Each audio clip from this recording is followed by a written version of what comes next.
Perfecto, pues buenos días a todos, todas y todos. Primero que nada, muchísimas gracias por acompañarnos el día de hoy. Esta va a ser la primera plática de este ciclo de conferencias que hemos organizado. Mi nombre es Camila Trejo y soy estudiante de medicina de octavo semestre del Tecnológico de Monterrey. Mis compañeras de equipo y yo planeamos este ciclo de conferencias como parte de nuestro proyecto de la materia de ciudadanía, justamente con el objetivo de darle como mucha mayor difusión a comunidad musas y a su gran labor. Entonces, les voy a compartir una presentación. ¿Ya la están viendo? Sí, perfecto. Entonces, Comunidad Musas o Comunidad Mujeres Unidas con Salud, Amor y Seguridad es una organización no gubernamental sin fines de lucro que contribuye a la disminución de casos de cáncer en mujeres mexicanas a través de diferentes pilares, por ejemplo, educación y promoción del cuidado de la salud, prevención y detección oportuna de esta enfermedad, apoyo al paciente diagnosticado y su familia, y a la reintegración social y laboral para las mujeres sobrevivientes. El día de hoy nos acompaña la maestra Francesca Carenato. Siguiendo con estos objetivos, ella es psicóloga clínica, psicoterapeuta integrativa certificada y tanatóloga en consulta privada. Igualmente es docente de licenciatura y maestría en la Universidad Anáhuac Sur y en el Tecnológico de Monterrey, Campus Ciudad de México. Ha participado en varios programas de radio y televisivos y tiene una comunidad en línea llamada Árbol de la Vida, donde tiene casi 20,000 seguidores. Muchas gracias, Francesca, por su apoyo en este proyecto. Y sin más por el momento, en nombre de Comunidad Musas, les damos la bienvenida. Gracias a ti, Camila, por la invitación, gracias a la comunidad Musas y gracias a ustedes por estar aquí. Me da muchísimo gusto ver tantas caras conocidas. Gracias por aceptar la invitación también de mi parte. Invité a muchos amigos y amigas y me da muchísimo gusto verles. Me encantaría que pudieran anotar en el chat desde dónde se conectan, porque hay muchas personas que están conectadas desde más allá de la Ciudad de México, donde nos encontramos por lo menos Camila y yo, ¿verdad? ¿Tengo entendido? Entonces, pues para saber un poquito más desde dónde se conectan y me honra mucho, me honra estar aquí. Y le comentaba a Camila que más que una conferencia, pues quisiera hacer una introducción, poner algunos temas sobre la mesa y de ahí partir para abrir una conversación con respecto a este tema, si a ustedes les parece. Bienvenidos desde Guadalajara, Pachuca, Toluca, Cuernavaca, eh, bienvenidos. Ah, desde Pereira. Isabel, qué gusto. Colombia también está por aquí. Qué gusto. Es una conversación internacional. Estoy encantada de verdad. Bueno, pues voy a permitirme compartir pantalla para abrir esta, esta conversación con esta introducción. Aquí están mis datos de contacto y posteriormente se los vuelvo a poner al final por si alguien necesita, pues quiere husmear un poquito más en lo que hago o ponerse en contacto conmigo con mucho gusto.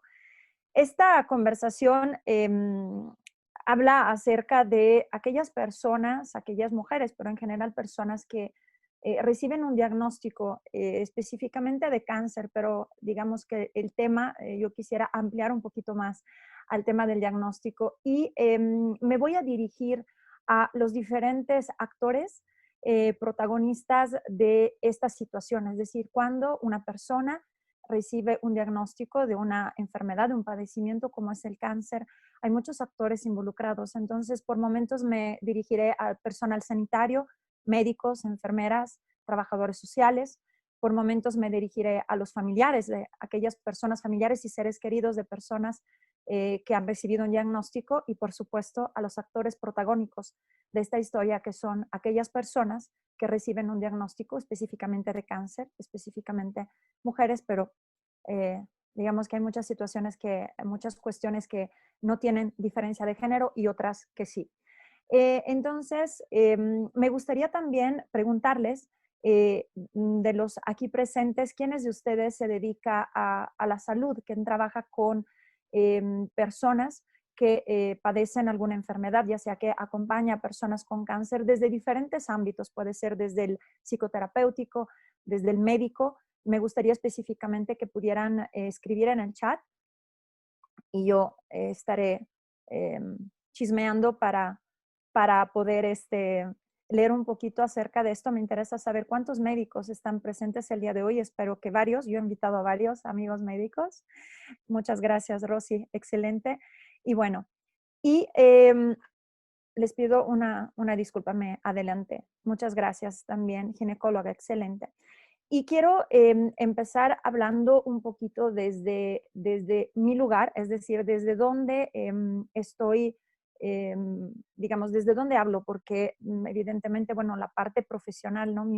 Mi campo de especialización específicamente, creo que la tanatología tiene mucho que ver con con este tema, con esta conversación, pero también quisiera compartirles desde la gratitud por haber sido invitada por Comunidad Musas a través de Camila a esta conversación que personalmente yo no he recibido un diagnóstico de cáncer y quiero compartírselo, creo que es importante saberlo. A la vez, yo he estado al lado, he acompañado a personas queridas que han recibido diagnóstico de cáncer. Entonces, tengo en mi historia esta experiencia y también tengo la experiencia de personas muy queridas que han fallecido por cáncer. Entonces, quisiera aclarar que no solamente hablo desde una postura, digamos, profesional, sino también personal. Y bueno, ¿y qué significa un diagnóstico? ¿Qué significa la entrega de un diagnóstico? ¿Qué significa este paso tan, digamos, que abre todo un camino, ¿no? Que es como si fuera el inicio de un recorrido para todas las personas involucradas, para los médicos, las enfermeras, para los familiares y evidentemente para las personas que tienen este diagnóstico de cáncer. Un diagnóstico yo lo equiparo, digamos, hago una analogía con un sismo. ¿Sí? Un diagnóstico nos sacude en lo más profundo. Es una noticia que no puede no tener un impacto. Ahora, ¿qué tantos daños hace la entrega simplemente de esta noticia? Depende de muchos factores.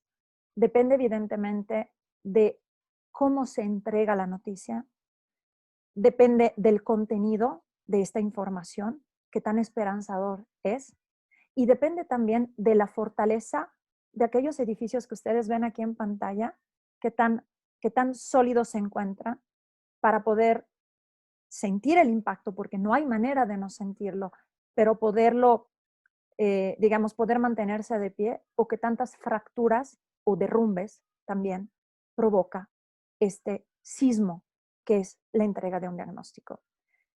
Es por ello que yo invito a mis alumnos futuros médicos, algunos de los cuales están aquí presentes, a los médicos que están escuchando, que un médico nunca debería estar solo entregando un diagnóstico. Necesita de apoyo y necesita de proveer este apoyo en el momento de la entrega de la noticia frente a las personas que reciben la noticia. Por ende, como un espejo, del otro lado, la persona que recibe un diagnóstico no debería estar sola, debería estar acompañada de personas que puedan sostenerla. De la misma manera que cuando hay un sismo, si digamos, las infraestructuras y las estructuras de emergencia están atentas, alerta, ¿sí? Y estamos, digamos, preparados para poder contener los eventuales daños, las víctimas serán menores, los afectados serán un poco menos afectados, ¿de acuerdo?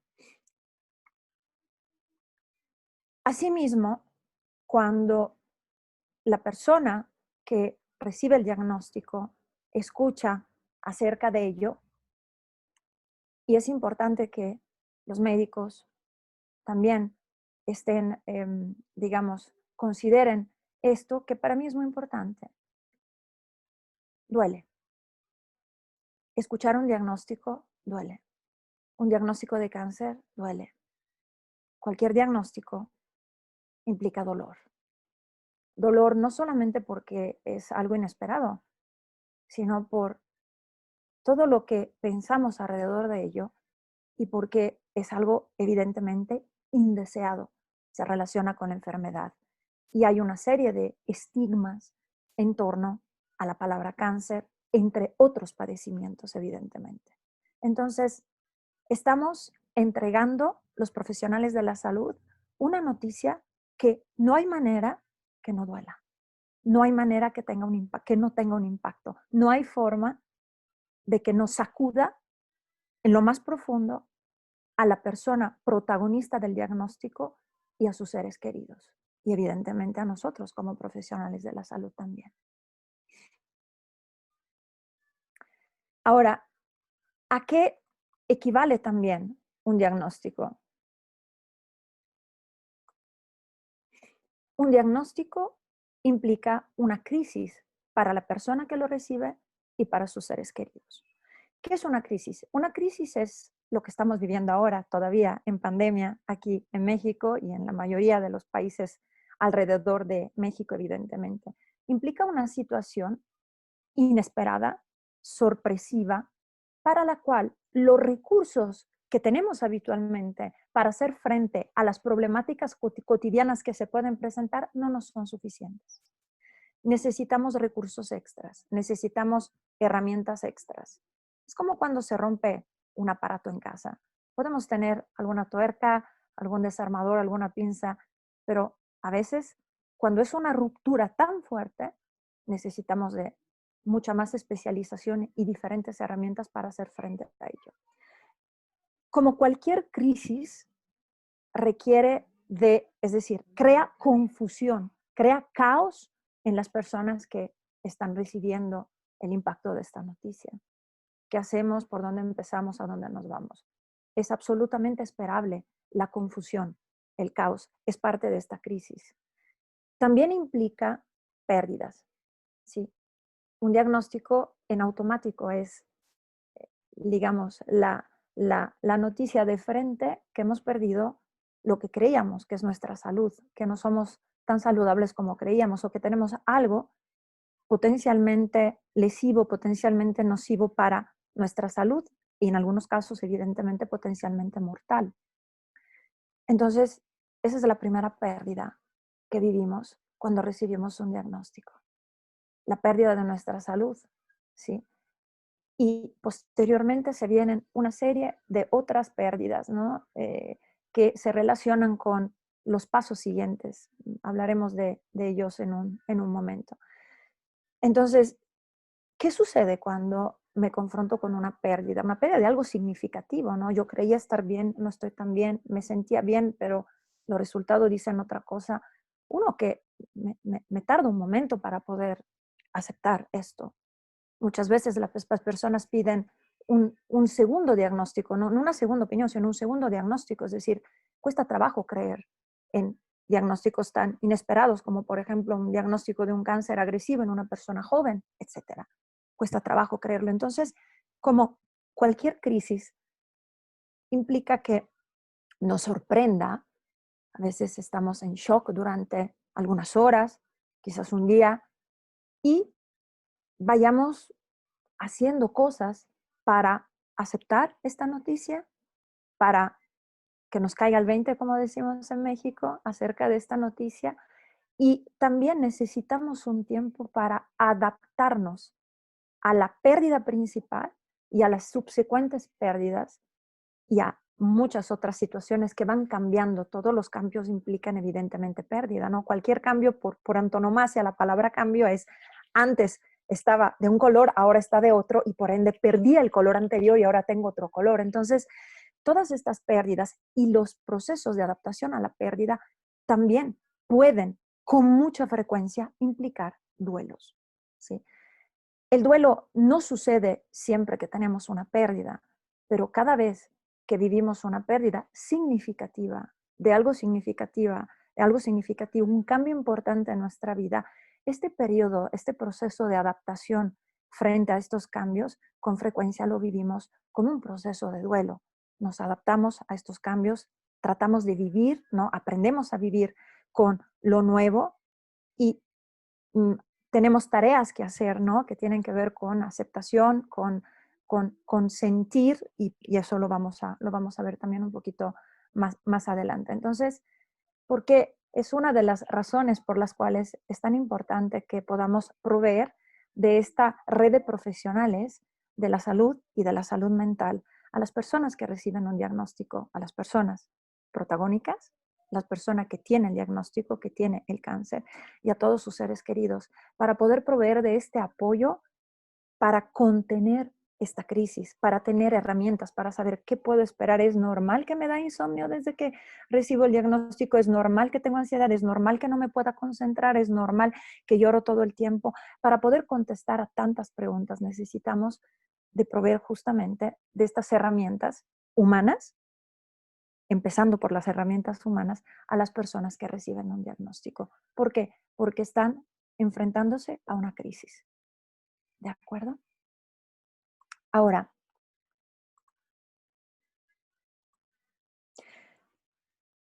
dice aquí se me olvidó poner una animación. Dice la presentación, la plática del día de hoy, ya tengo mi diagnóstico, ¿y ahora qué?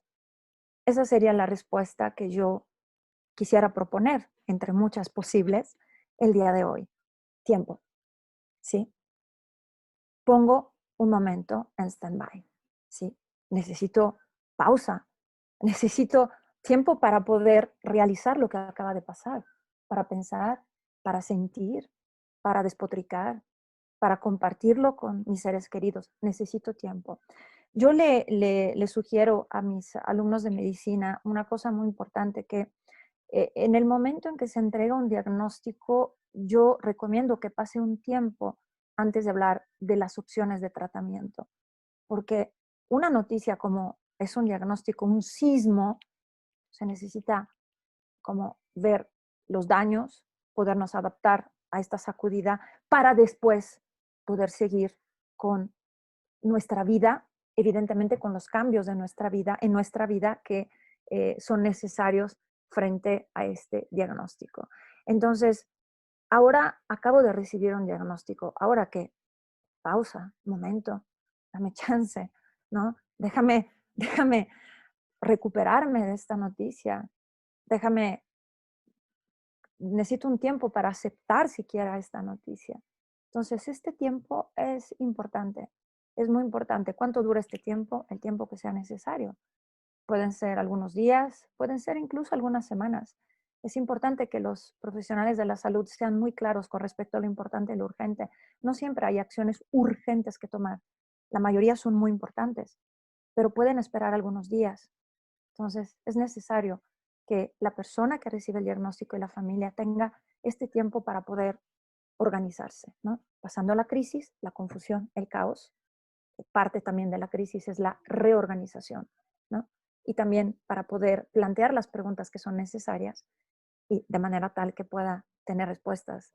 Muchas de las preguntas van surgiendo a lo largo de los días. Aquellos de ustedes que han recibido un diagnóstico o que han estado al lado de personas que han recibido un diagnóstico de cáncer o de otra enfermedad saben que hay muchas preguntas que surgen después. Una de las cosas que yo sugiero es empiecen a anotarlas en una libreta para que no se les olvide. Preguntas para todos, preguntas para, tengo que preguntarle a mi mamá tal cosa, ¿no? Acerca de la historia clínica de la familia, tengo que preguntarle al doctor tal, tengo que preguntarle a la psicoterapeuta, tanatóloga, tal cosa, ¿no? Vayan anotando en una libreta de manera tal que pueden surgir en medio de la noche y entonces no me quedo en medio de la noche a lo mejor con la pregunta y sé que en la próxima consulta tendré las preguntas más claras, ¿de acuerdo? Porque de pronto crea un poco de ansiedad guardar todo esto que necesito saber, que necesito preguntar en este disco duro que es limitado, es mejor poderlas anotar. Ahora, también en este tiempo, ¿para qué es este tiempo? En parte se los comenté en este momento, y en parte también es un tiempo en que es imprescindible poder sentir, ¿no? Sentir el miedo, sentir el dolor, sentir la impotencia, sentir la sorpresa de esta noticia, sentir. Sentir no es fácil porque implica sentir algo habitualmente desagradable, ¿sí? Implica confrontarnos con nuestras inseguridades, ¿sí? Es importante sentir, permitirnos sentir y a la vez no somos capaces de hacerlo, ¿no? Entonces queremos inmediatamente empezar con un eventual tratamiento, si es posible, la gran mayoría de los casos, y empezamos a hacer para no sentir. Quizás el tiempo de sentir llegue después. Yo recomiendo que pueda ser antes o durante, que no se aplace pues esta parte tan importante que es el poder ventilar las emociones. En el momento en que las siento, las puedo ventilar. Ventilar es compartirlas, sacarlas, verbalizarlas con personas. Y para ello, en este tiempo también, será fundamental que yo arme mi equipo, ¿sí?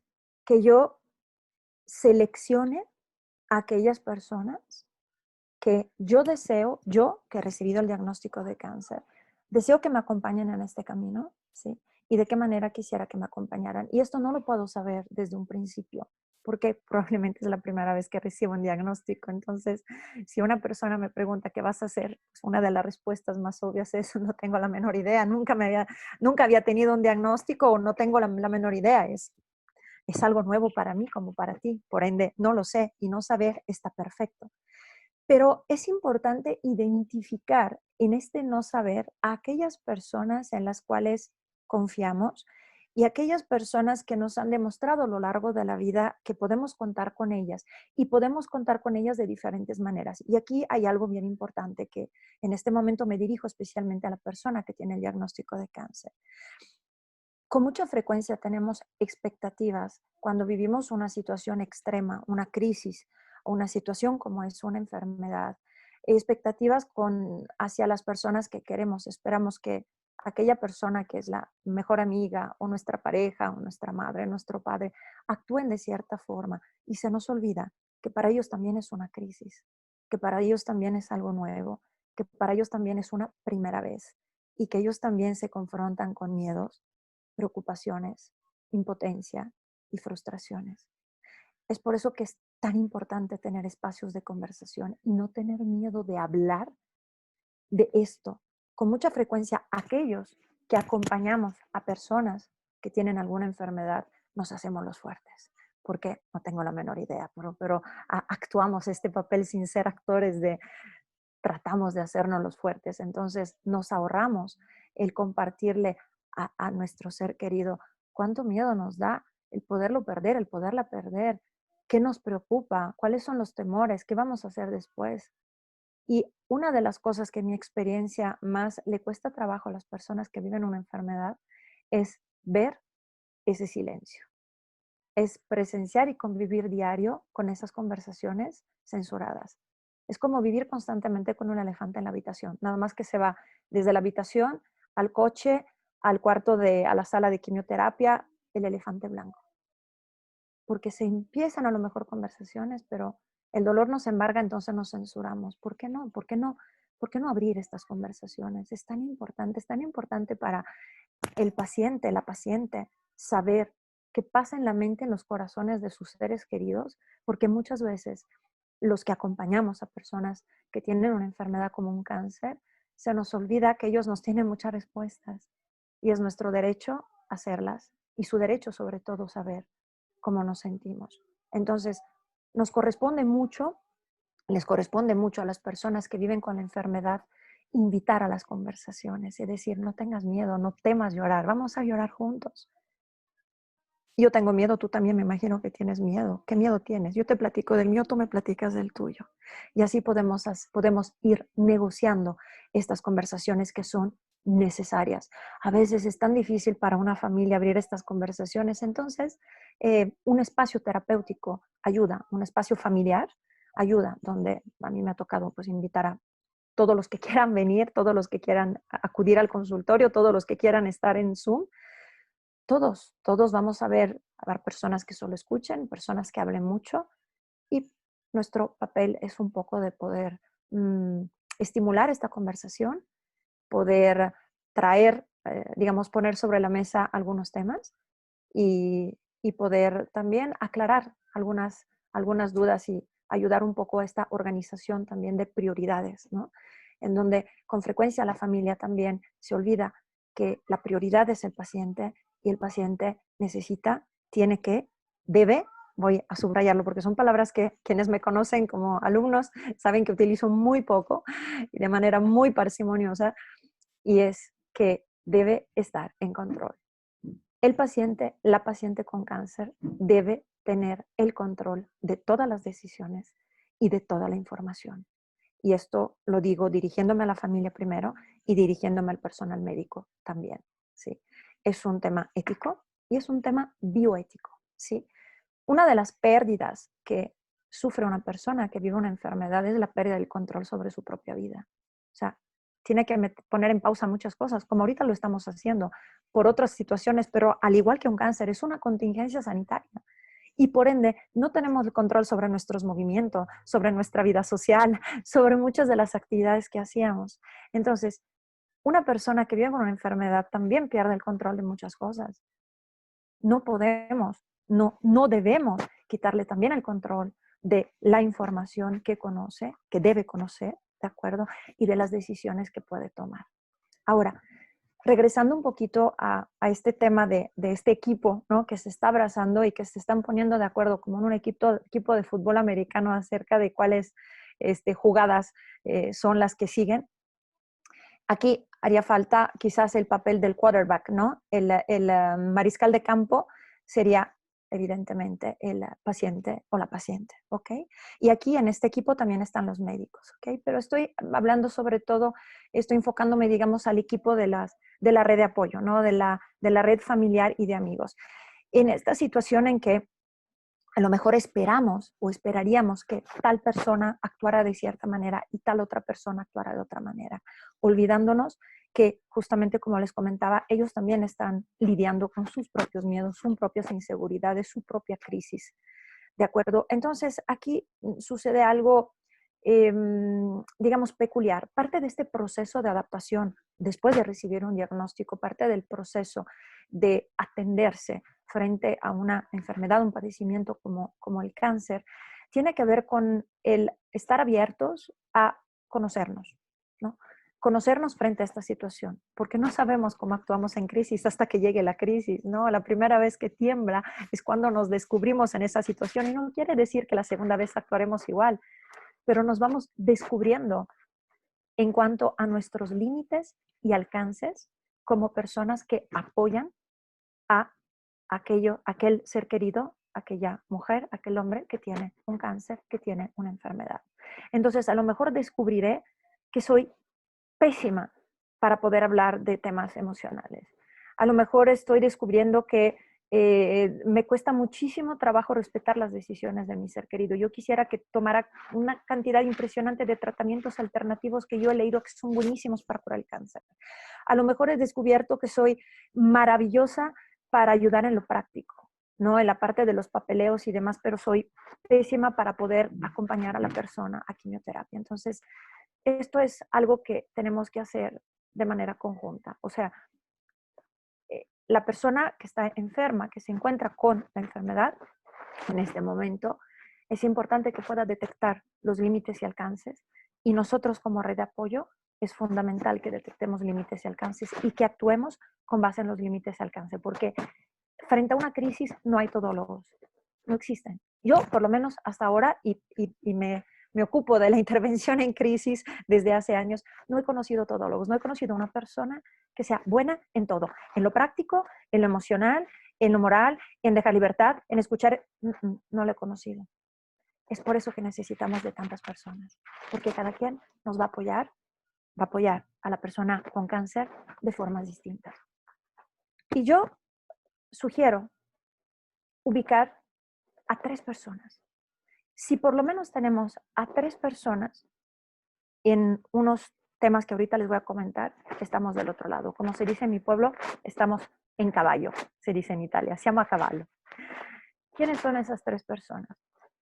Una persona con la cual podamos llorar, enojarnos y expresar todas esas emociones sumamente desagradables, sumamente complejas, sin que trate de cambiar nuestro discurso. Es decir, que, ¿cómo se dice en México? Que aguante vara, ¿no? Que soporte, que nos soporte, o sea, que nos apoye, que nos contenga sin tratar de decirnos, pero bueno, pero mira, piensa en lo bueno, pero una persona que nos escuche, que nos acompañe en este llanto, que llore con nosotros quizás, y que no diga ni pero ni verás. Entonces, que en esta red de apoyo yo recomiendo que haya una persona que sea capaz de hacer esto, ¿ok? Físicamente o a la distancia. Yo lo hice de ambas formas. 2, una persona que frente a las pequeñas esperanzas o grandes esperanzas o a los avances, sea el mejor o la mejor porrista. Que a veces necesitamos desahogarnos y punto. Otras veces cuando estamos bajoneados, cuando nos sentimos un poquito mal, necesitamos quienes nos levanten, pero sin vendernos nubes, sin vendernos castillos de arena, sino que sea capaz de hacernos ver aquello que en ese momento no somos capaces de ver. ¿Ven que son dos cosas distintas? ¿Sí? Entonces, yo creo que es importante tener ambas, ¿no? Y entonces, y cuando haya avances, que es mucho más fácil encontrar a porristas que encontrar a la primera figura, evidentemente, pero nos ayuda a identificar aquello que. Y otra persona que sea fantástica ayudándonos con lo práctico, ¿sí? Muchas veces cuando estamos frente a una crisis, cuando estamos tratando de salvarnos de la vida, luego se nos olvida pagar la tenencia, esas cuestiones. Una persona con la cual podamos contar con esas cuestiones prácticas, que nada más tengamos que decirle, a lo mejor es una persona, y lo voy a decir con muchísimo amor y con 28 comillas, a lo mejor es una persona inútil en lo emocional, pero es utilísima en lo práctico y necesitamos de todos, porque aquella persona que es utilísima en lo emocional probablemente es un desastre en lo práctico. No podamos contar con ella. Entonces, somos útiles siempre para algo, pero no para todo. Entonces, podernos apoyar, si tenemos por lo menos a 3 personas así, yo creo que estamos del otro lado. Ya contamos con suficiente, creo yo, red de apoyo. Ahora, afortunadamente, la historia a mí me ha dicho que habitualmente contamos con más personas y que personas de las cuales no esperábamos nada se presentan en la escena como red de apoyo, aportando muchísimo, y personas de las cuales esperábamos mucho, desafortunadamente, no pueden acompañarnos en esta crisis. No quiere decir que no puedan acompañarnos o que no puedan acompañarnos nunca, nunca más, sino que en este momento, por algún motivo, no pueden. Será importante también aceptarlo y probablemente es parte de los duelos que vivimos cuando estamos enfrentando un cáncer.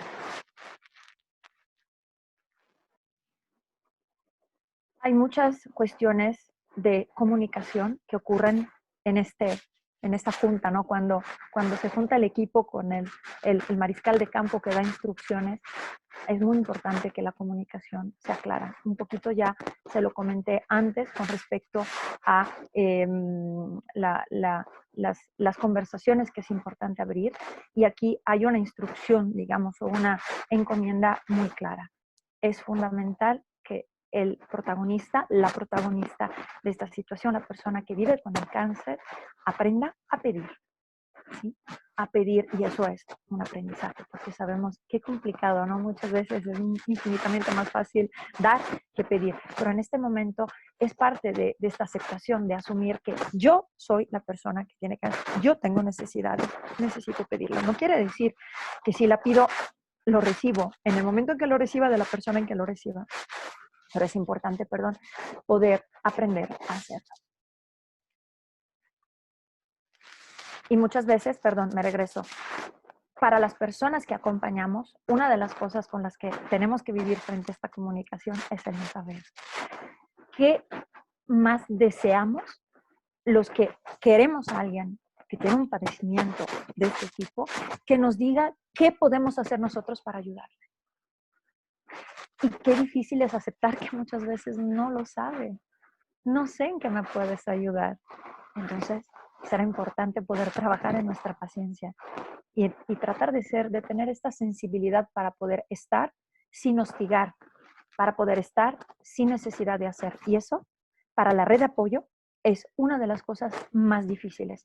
Estar, acompañar realmente sin hacer absolutamente nada, porque a lo mejor es un momento del proceso de tratamiento, del proceso de la enfermedad, en que no podemos hacer nada, la persona no nos dice qué hacer y demás. Es mejor no hacer que hacer algo que podría resultar invasivo, agresivo, a veces, con otras intenciones. Lo mismo aplica para la palabra. Si no sé qué decir, es mejor callar, porque acompañar es mucho más que hablar y es mucho más que hacer. Es la capacidad de estar al lado de una persona. Voy terminando. Y pues, a recibir un diagnóstico hay un montón de incógnitas. Yo puse una en la nube, pero evidentemente cada nube representa una incógnita, muchas incertidumbres. Parte del trabajo, y por eso se necesita de tanto apoyo de personal de salud mental, es aprender a vivir con la incertidumbre. Aprender a saber que hay avances y retrocesos, que hay arriba y abajo, que hay días con esperanza, días en que estamos bien y días que estamos verdaderamente mal. Hay malos pronósticos que le dan la vuelta a 180 grados y hay buenos pronósticos que desafortunadamente terminan mal. Muchísimas incógnitas y vivir frente a la incertidumbre, que es un poco lo que estamos haciendo, bueno, en parte, lo que estamos haciendo frente a esta contingencia sanitaria no es fácil. Entonces, es importante aprender a vivir con incertidumbres y poder aferrarnos a aquello que es cierto, ¿no? A aquello que nos da certezas.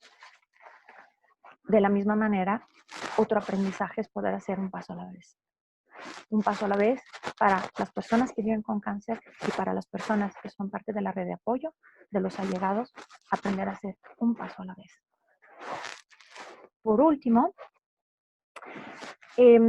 desconozco desde un punto de vista filosófico cuál es la postura de Comunidad Musas que me encuentra el día de hoy, pero sin saberlo me permito aportar cuál es mi perspectiva y no es algo que he estudiado, no es algo que ha sido parte de mi formación profesional, ha sido parte de mi formación humana, como les comentaba, acompañando a personas queridas que han tenido cáncer, algunos sobrevivientes y otros han fallecido por él. Y es esta palabra que a mí personalmente me cae gorda, se lo voy a decir así como es, me cae gorda la palabra lucha, la lucha contra el cáncer, me cae muy gordo, porque pienso en esto. Cuando pienso en la lucha contra el cáncer, yo pienso en esta lucha. Yo pienso en Blue Demon, pienso en el Hijo del Santo y pienso en todos ellos.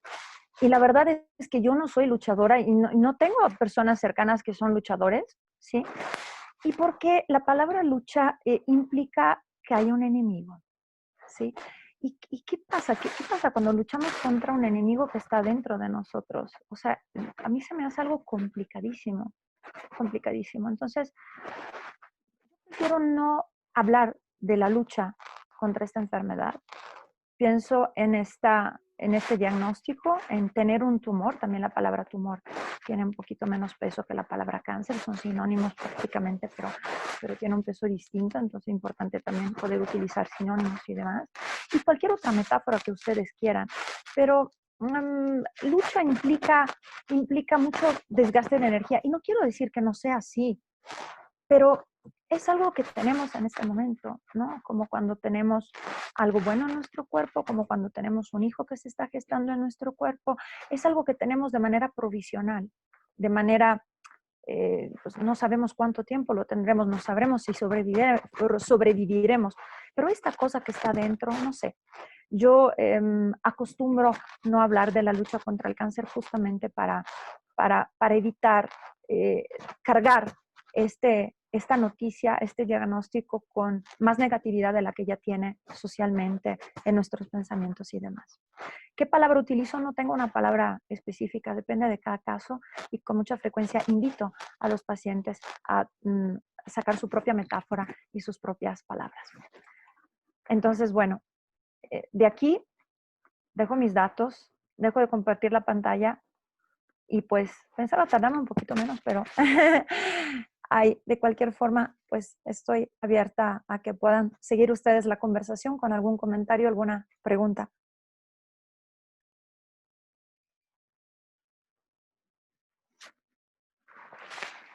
Yo tengo una pregunta.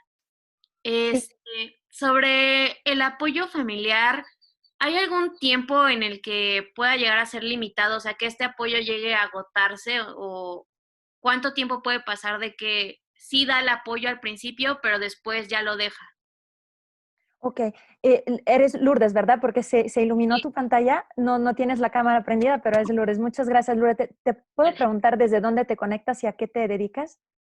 Sí, desde la Ciudad de México y yo soy estudiante. Muy bien. Yo creo que cualquier recurso se agota y muchos recursos perdón, se me fue la palabra en español, pero se recargan. O sea, hay como, es como cuando se acaba algo en la casa, ¿no? O sea, se acaba la leche y se puede volver a comprar leche, a lo mejor no en el momento. Pero sí, los recursos se agotan, pero sobre todo se agota, digamos, hay una fatiga y las personas, los familiares, los seres queridos que apoyan a una persona con cáncer, por supuesto que pueden vivir un síndrome de fatiga crónica, una fatiga por compasión y llegar a un burnout. Es decir, el cuidado del cuidador es muy importante y por eso la red de familia, por eso me dirigí tanto a la red familiar porque inevitablemente necesita de apoyo para no agotar, por lo menos no tan rápido, esa energía o esa aportación. Puede pasar, ¿cómo no? Y cuando pasa, otra vez, time out, ¿no? O sea, tiempo, pausa, porque no puedo estar, es como un atleta de alto rendimiento, entrena, pero no tiene maratones cada semana, porque si no se agotaría. Entonces, tampoco en un tratamiento por cáncer hay maratones todos los días.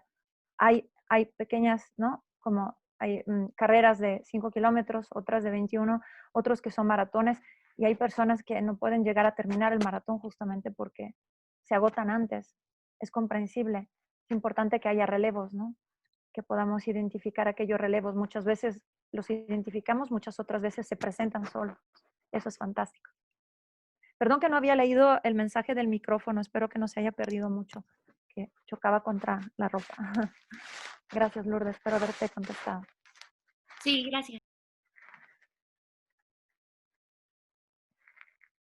Hola, buenas tardes. Soy Hola, Mari Carmen. Mari Carmen, así es. Soy mamá de Sofía y Sebastián Méndez Villanueva del la Anáhuac. Mucho gusto. Bueno, yo te puedo hablar de ambas partes. Es- Hace 17 años tuve cáncer, estaba muy chica Sofía, tenía 5 años, Sebastián 7, y fue un impacto muy fuerte. Yo antes había estudiado un diplomado en tanatología. Y les digo que lo acabé y después de eso vino la maestría que fue vivirlo en carne viva, ¿no? En carne propia. Este, Ahorita como que me hiciste ver muchas situaciones que yo vivía en ese momento. Pues no lo sabía manejar. Es muy difícil decirle a los padres tengo cáncer porque en la vida primero generalmente piensas que se van los padres y luego te vas tú, ¿no? Entonces el enfrentamiento de ir y decírselos a mis papás fue terrible. El vivir con dos hijos pequeños, Sofía había sido mi pilón sin pedirlo, era la única niña y yo decía, no puede ser que me la dejen sin mamá. O sea, fueron situaciones muy difíciles que se vivieron. Un marido verdaderamente cumplido, cercano, pero silencioso totalmente. O sea, su dolor era por dentro. Yo después de un tiempo, ya que pasó todo esto tan difícil, sí le dije, oye, me hubiera encantado esa parte que tú ahorita nos decías de compartirlo, decir cuáles son mis miedos y cuáles son los tuyos, y no vivirlo en silencio, yo saber que nunca me faltó, que siempre me acompañó todo el tratamiento, que siempre estuvo a mi lado, pero en silencio. Eso fue muy difícil para mí y se abrió mucho tiempo después. Actualmente soy, bueno, me dediqué a la tanatología, he estudiado logoterapia, desarrollo humano, ahorita me encuentro estudiando una maestría en desarrollo humano porque lo que viví me encanta compartirlo y tratar de apoyar a la gente y ver lo que me faltó a mí, poder ayudar a esta gente. Toda esta parte que hablaste, pues es realmente lo que hago. Soy vicepresidenta del voluntariado de Médica Sur, ahorita ausentes por la situación que se vive, salimos del hospital, pero bueno, trato de dar esta parte y se me hizo súper interesante y te agradezco mucho porque aparte de la vivencia de que me hablaste de hace 17 años, pues el trabajo que hago actualmente, eso es lo que vivo. El apoyar a la gente y lo difícil que es el abrir el apoyo del entorno del enfermo. Eso verdaderamente es complicado, ¿no? Toda la gente está con la actitud o cada quien piensa que su palabra es la correcta, su acción es la correcta, ¿sí? Esa parte también me faltó a mí, es decir, tú vas a dedicarte a esto y tú a lo otro. Y entonces para mi mamá que moría del susto y no podía venirse conmigo, me hizo el gran favor de mandarme una tía que me atosigaba y que no me dejaba vivir en paz. Entonces si yo hablaba o lloraba, era terrible. Pues bueno, ya no quiero ocupar más tiempo porque todos los demás quieren hablar, pero te agradezco mucho y ojalá podamos tener más plática. Gracias. Gracias a ti, Mari Carmen, por compartir tu experiencia. Muchas gracias. Y quería retomar una de las cosas que comentaste.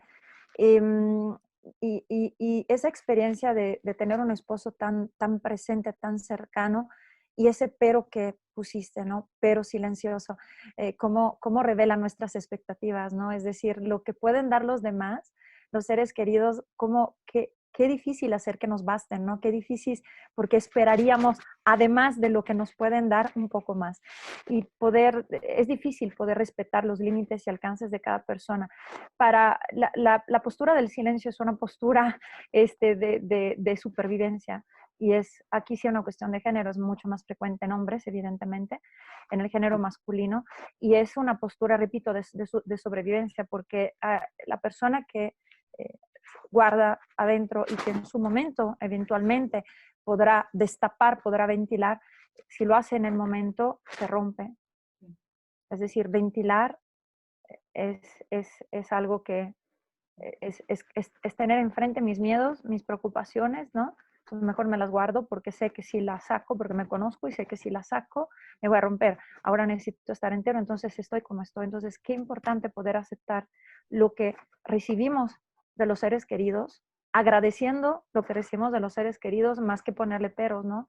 Acerca de, quisiera yo hablar contigo de esto, bueno, contigo no puedo. Me estás demostrando que tú no puedes hablar, yo quisiera, ¿no?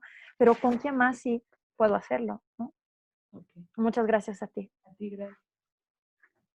Perdón, voy a compartir la pantalla para otra vez los datos para que le tomen foto lo que gusten. Aquí están mis datos.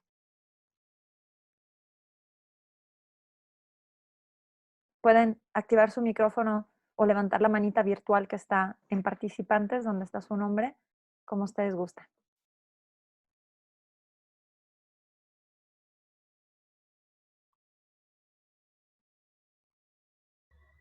Hola, buen día. Hola. Bueno, mi nombre es Rosy Ramos, no sirve mi cámara, así que solo será el audio. Pues primero quiero darle las gracias, o sea, por toda esta plática, por la invitación que nos ha hecho Moni y Comunidad Musas, y también un agradecimiento a usted, maestra Francesca. Yo pues vivo la experiencia del cáncer desde las dos perspectivas, como médico y pues también como paciente. Y la verdad que me da mucho gusto como el enfoque que lo está haciendo, ¿no? Y también algo que me gustó mucho es esa importancia que da usted a sus alumnos.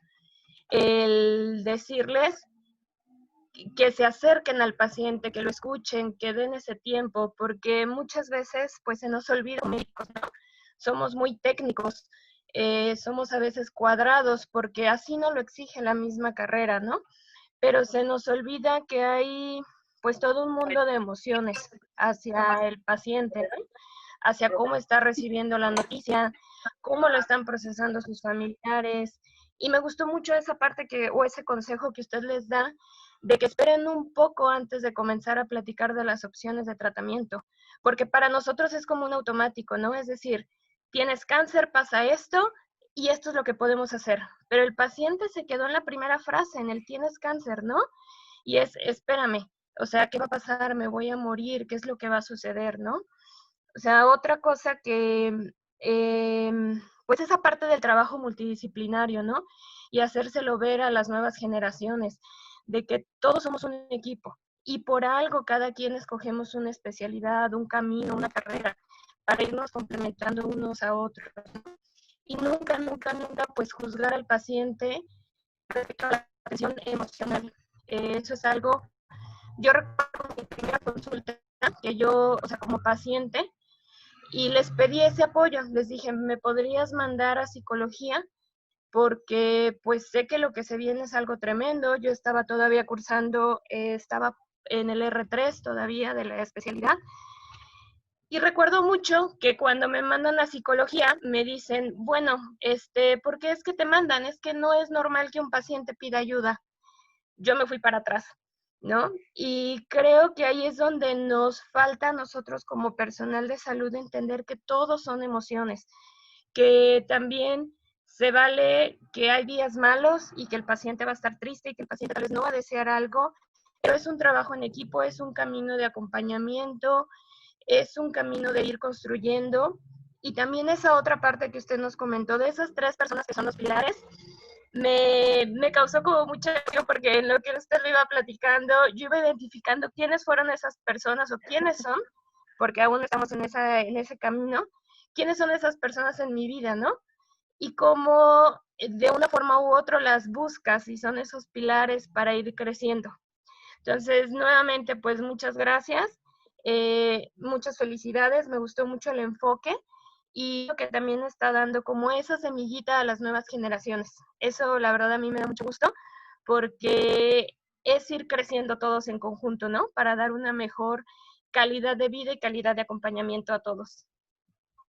Al contrario, Rosy, muchas gracias a ti por compartir tu experiencia, por estar, y créeme que estás bien acompañada, es decir, tú como médico, aquí hay varios alumnos de medicina, empezando por Camila, quien me invitó, está Javier, está Said, no sé quién más esté. Hay mucha esperanza en las nuevas generaciones, efectivamente, de que se den cuenta que es una interdisciplinariedad y es algo que digamos, y que se pueda perder a nivel de planteamiento, no solo por parte del personal sanitario, sino también por parte de los pacientes, ¿no? Como lo que hiciste tú, de manera tan puntual y tan valiente, ¿no? Pues necesito ayuda, claro que necesitas ayuda. ¿Cómo no se le ocurrió a tu médico, ¿no?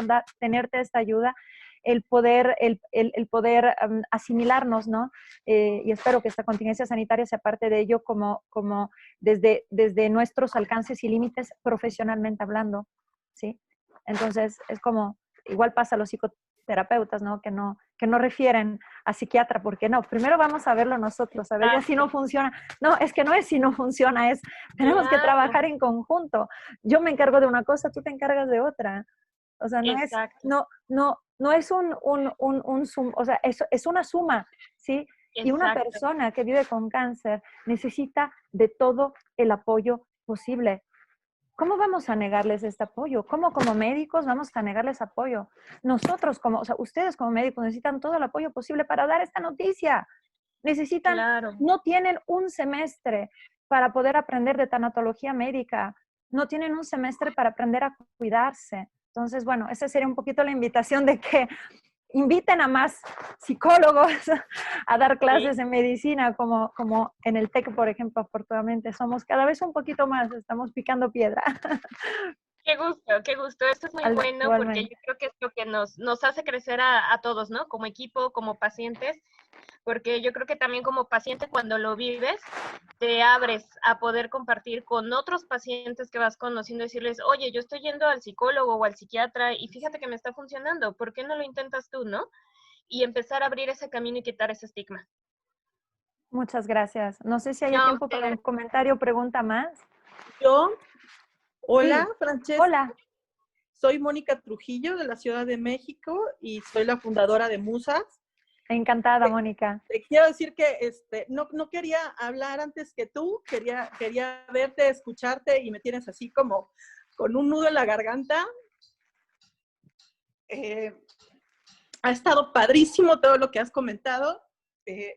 Creo que dijiste, yo no he recibido un diagnóstico de cáncer, pero bueno, los oncólogos que a mí me trataron, que a mí sí, yo sí recibí un diagnóstico de cáncer de mama y fue por esto que decidimos crear esta asociación.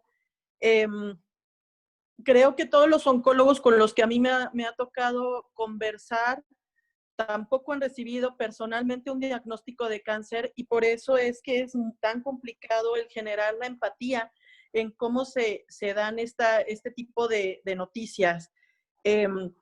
Por eso me parece admirable cómo tú te expresas y lo dices y haces las analogías, porque me parece que eres una persona completamente empática, aun cuando tú no has recibido personalmente un diagnóstico, y eso tiene mucho valor, y yo te lo agradezco y te lo admiro muchísimo.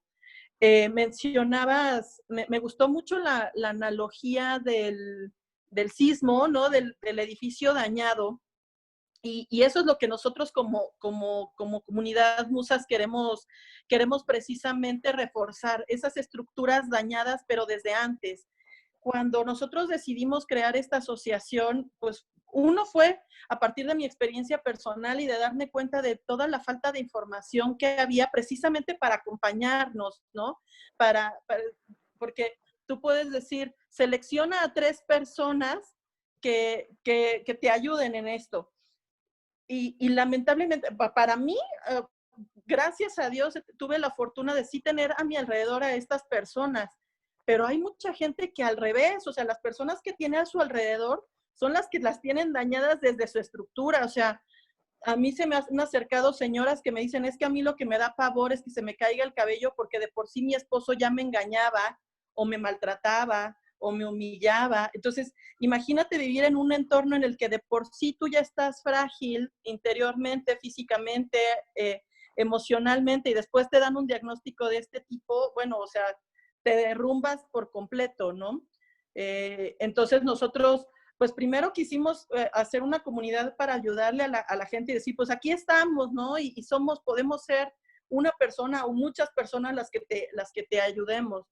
Pero pues mucha gente también se nos ha acercado a decir, pues no tengo dinero para pagar un tratamiento médico, que son carísimos.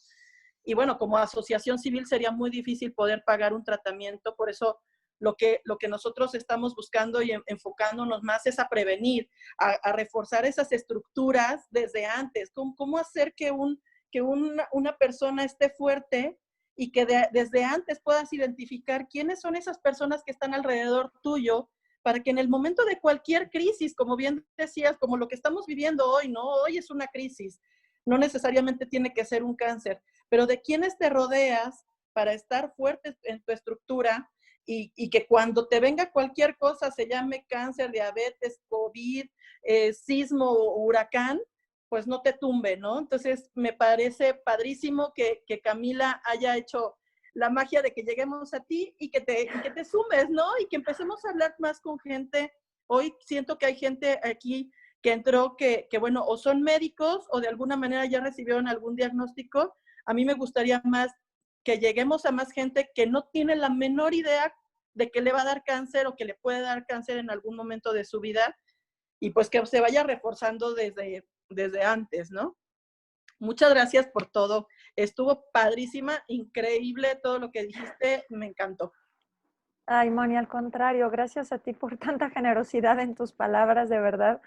Cuando hablaste de los oncólogos con los que tú te confrontaste, y justo recordaste, yo no he recibido un diagnóstico, entonces la empatía se construye no necesariamente desde la experiencia, ¿no? Se construye desde una humanidad, ¿no? Que es en construcción, ¿no? En constante construcción. Entonces, pues ojalá Musas llegue a los oncólogos y yo estaré fascinada de acompañarlas para que podamos abrir un poquito la perspectiva de pronto, ¿no? Y bueno, no sé si haya tiempo de contestar un comentario que llegó por chat. Adelante, Sí, el tiempo ok. es tuyo. No, bueno, pues que marcamos 1 hora. Yo tengo todavía unos minutos de disponibilidad, pero no quisiera, ¿no? Que alguien te tenga que ir, pero no quiera perderlo. Pero Camila, aprovecho para preguntarte en qué plataformas estará esta conversación para que podamos compartirla con quienes no pudieron conectarse el día de hoy. Esta conversación la estamos grabando y vamos a compartir el archivo. Yo creo que lo más seguro es que esté en Comunidad Musas en Facebook. De hecho, si me permites un segundo, les comparto rápidamente. Sí, en mi pantalla, ¿no? Estas son las redes sociales de Comunidad Musas, Facebook Comunidad Musas y en Instagram @Comunidad Musas. y también está su página de internet. Entonces nosotros le estaremos compartiendo el video a Moni o a Andy o a Nina para que lo puedan subir a sus redes sociales si quieren volver a ver la plática o si se la quieren compartir a alguien. Excelente, muchas gracias. Bueno, Pero gracias. Quería pues no dejar de hablar del comentario que hizo Karen con respecto a una inquietud que tiene. ¿Quisieras leerla tú, Cami? Sí, claro, sin problema. Karen dice, hola, soy Karen, me enteré de la conferencia porque me invitó un amigo. Mi duda es cómo puedo ayudar en la parte de autoestima, ya que mi mamá siempre fue muy vanidosa y hoy al verse sin pelo, sin pestañas, cejas y diversas cicatrices en su seno, eso le ha impactado mucho, ya que siempre ha sido vanidosa. Ok. Karen, no sé si andas por ahí o quisieras mantenerte un poquito anónima, lo cual es muy respetable. Yo quisiera intentar aportar una perspectiva diferente a la perspectiva de la autoestima. Y es la perspectiva de la pérdida, porque no tener cabello y no tener cejas y no tener pestañas y tener cicatrices son muchas pérdidas. Pérdidas con las cuales nos confrontamos o se confronta una persona todos los días. O sea, no es perdí el avión, no es perdí una cosa y pasó una vez. Todos los días me veo, todos los días estoy con la conciencia de esta pérdida. Entonces, esto va mucho más allá de una vanidad, mucho más allá de una autoestima. Tiene que ver con esta pérdida. Y es una pérdida a mediano o largo plazo, porque sabemos que quién sabe si vuelve a crecer, ¿no? Probablemente no crecerá de la misma forma. Espero, perdón, que no se escuchen los gritos de mi niño del otro lado de la puerta, pero está jugando de manera muy divertida, eso me da mucho gusto, pero espero que no, que me sigan escuchando. Pero bueno, entonces es una pérdida. Entonces, ¿qué podemos hacer? Número uno, tratar de no caer en esta invalidación ingenua. Lo voy a decir de esta forma porque con mucha frecuencia, y mis alumnos de psicología sobre todo, algunos de los cuales están aquí presentes, saben cuán importante es validar cómo se siente la persona y qué es lo que vive la persona. ¿A qué le llamo una ingenua invalidación? Cuando una persona se siente fea, nosotros le decimos, pero te ves bonita. Nuestra intención es que se sienta mejor. Me queda clarísimo. O sea, nuestra intención es hacerle ver a la persona que nosotros la vemos con esos ojos, porque muchísimas veces es cierto que la vemos hermosa, ¿cierto? Pero estamos negando los ojos de ella. Estamos negando lo que ella está viendo de ella misma, ¿sí? Entonces, empecemos por ahí. Empecemos por validar lo difícil que es haber perdido las cejas, lo difícil que es haber perdido su cabello, lo difícil que es. Y permitirle, si somos nosotros, si eres tú como hija, la persona indicada o alguien más, que pueda soportar esta queja, este llanto acerca de esta pérdida, sin decirle, pero volverá a crecer, pero te ves bonita. Eso es lo que no hay que hacer cuando estamos acompañando a alguien que está sufriendo, cuando estamos acompañando a alguien que siente dolor, porque es una forma, repito, ingenua, no es nuestra intención, pero estamos negando e invalidando este mismo dolor. ¿Qué hacer? Permitirle esto y poder permitirle también este tiempo de no tienes las cejas, ¿no? Y por más que te las pintes, las pestañas, y por más que te pongas postizas, y por más que te pongas una peluca, no es algo tuyo, es algo externo, es algo postizo justamente. Y hay momentos en que es demasiado pronto para poderlo poner, ¿no? Hay personas que buscan, digamos, recuperar este aspecto, pero también hay tiempos para ello. Hay otras personas que prefieren que nadie las vea y es muy respetable. Y entonces el contacto será telefónico, entonces será muy importante respetar el que nos quiera ser vista como parte de un proceso. Claro, si este proceso dura muchas semanas, más de un mes, yo creo que es conveniente poder sugerir la intervención de un profesional de la salud mental para poder intervenir, no para que tenga una sesión quizás o algunas sesiones específicamente de psicoterapia con alguien que tenga un poco de experiencia, no en tanatología, o experiencia con personas que viven con cáncer para que pueda recibir también este apoyo, para que la familia también aprenda a apoyarla. Entonces, sí, no es un tema de vanidad. Entonces, ¿qué es lo que sigue? Depende de la persona. Hay personas que aprenden a, digamos, reconstruir esta autoimagen corporal, ¿no? Reconstruirla con estas pérdidas, buscar a lo mejor la pestaña, a lo mejor el maquillaje. Hay, evidentemente, Mónica y ustedes son mucho más expertas, hay maquilladoras expertas para enseñar a maquillar a una persona que ha perdido vello corporal y cabello, personas que viven con cáncer, y estos trucos que son extraordinarios, pero es parte de ya como estar un poquito más allá en el proceso, me explico, como ya con esta aceptación, entonces ya puedo meterme a una videoconferencia en Zoom para que una experta nos enseñe a todas a maquillarnos. Esto ya quiere decir que ya tu mamá estaría del otro lado, ¿no? Y esto toma tiempo. Es difícil. Es parte de las muchas pérdidas, ¿no? De una persona que vive con cáncer. Espero haberte sido de ayuda.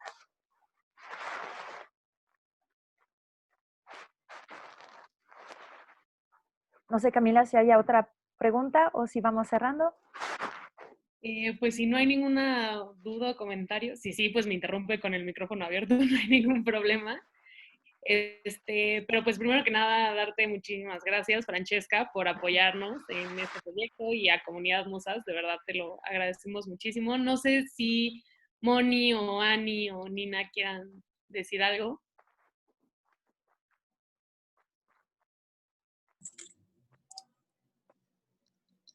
No, nada más agradecerte, Cami, a Cami y a Francesca. Les agradecemos de verdad, pues muchísimo este tipo de ayuda, este tipo de pláticas. Además de que le fortalece a nuestra comunidad, nos fortalece a nosotros, nos enseñan muchas cosas que bueno, el tema hablando de cáncer es larguísimo, es muy extenso, son muchas cosas que tenemos que seguir aprendiendo. Y bueno, todo lo que nos comentaste hoy, Francesca. Bueno, yo soy hermana de Mónica y pues bueno, yo a lo mejor también no sé, ¿no? Cómo actuar con una persona que aunque ya hayamos recibido el diagnóstico, todavía no tenemos todas las respuestas, ni tenemos todavía la mejor forma de recibir estas noticias, ¿no? Todavía si una chica de nuestra comunidad nos dice que tiene cáncer, todavía no tenemos las palabras exactas o correctas. Entonces, todo lo que hoy nos enseñaste, Francesca, te lo agradecemos mucho de parte de Nina y de Mónica. Pues Cami, estamos muy agradecidas y de verdad que es excelente este trabajo, porque así seguimos ayudando a la gente que queremos seguir llegando para que esto termine y que de verdad pueda estar la gente preparada para cuando se le presente una crisis, ¿no? Una vez más, muchas gracias. Gracias. Gracias a ustedes. A sus órdenes. Muchas gracias, Francesca. Seguimos en contacto. Un abrazo a todos. Gracias por estar. Abrazo. Gracias a todos. Pues muchas gracias Chao. a todos, y les recordamos que el día de mañana vamos a tener otra conferencia de Ingrid Korkowski. Ella es tanatóloga y terapeuta, ha tenido mucha experiencia sobre todo como en institutos del IMSS, y ella va a dar una plática que se llama El camino de mi alma, cómo manejar las pérdidas, mañana a la 1 de la tarde, y se pueden registrar en el siguiente link. Muchas gracias a todos. Chao. Bye, Cami, gracias. Gracias, hasta luego.